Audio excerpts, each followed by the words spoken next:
Assalamu alaikum warahmatullahi wabarakatuh.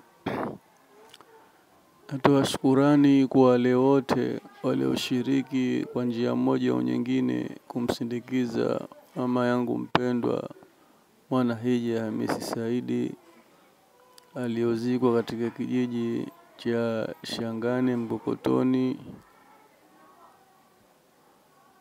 siku ya Ijumaa.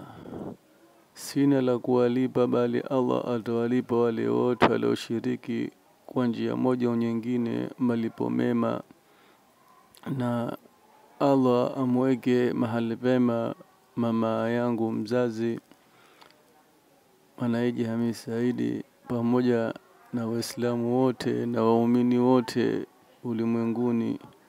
Allah awape kila la kheri, awalipe kila la kheri, awalaze